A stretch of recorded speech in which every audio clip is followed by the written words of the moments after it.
Towards the end of 2018, you mentioned that you guarantee you could make a 50% annual return if you had to start again with under $1 million. The question is, if tomorrow you woke up in the body of a your body. 20-year-old Yeah, American. your body. But that's fine. And your name was now Warren a la carte. And you had some money to invest on a full-time basis.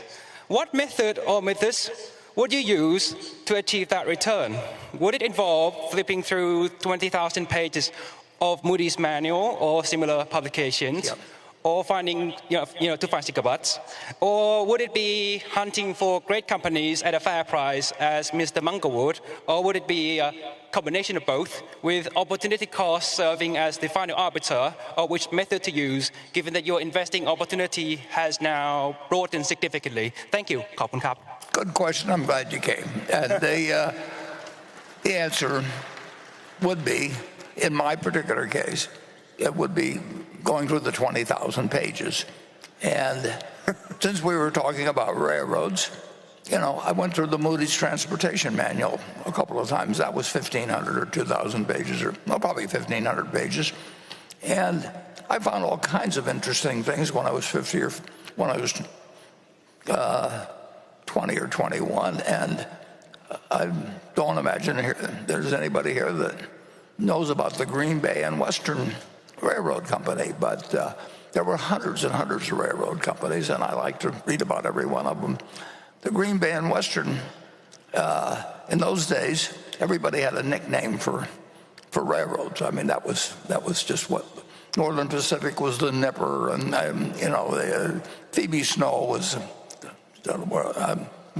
one of them in the east that used to go up to Cornell, and the Green Bay and Western was known as grab baggage and walk, and GB&W, and they had a bond that was actually the common stock, and they had a common stock that was actually a bond, and that could lead to unusual things, but they wouldn't lead to unusual things that would work for you with many millions of dollars. But if you collected a whole bunch of those, which I set out to do, and actually that's what impressed Charlie when I first met him, because I knew all the details of all these little companies on the West Coast that he thought I would never have heard of, but I knew about the Los Angeles Athletic Club or whatever it might be, and he thought he was the only one that knew about that, and that became an instant point of connection. So to answer your question, I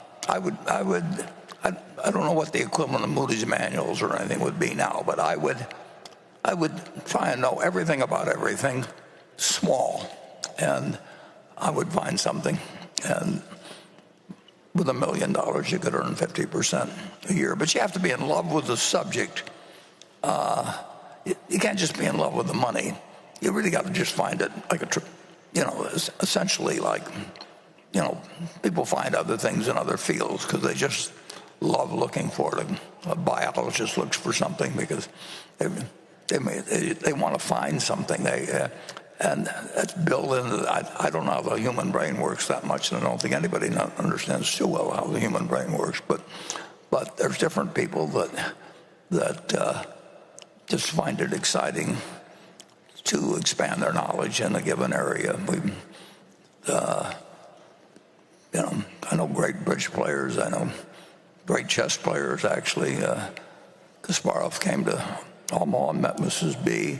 I've had the luck of meeting a lot of people that are unbelievably smart in their own arena and do some unbelievably dumb things in other areas. So all I know is the human brain is complicated, but it does its best when you find out what your brain is really suited for, and then you just pound the hell out of it from that point. And that's what I would be doing if I had a small amount of money and I wanted to make 50% a year.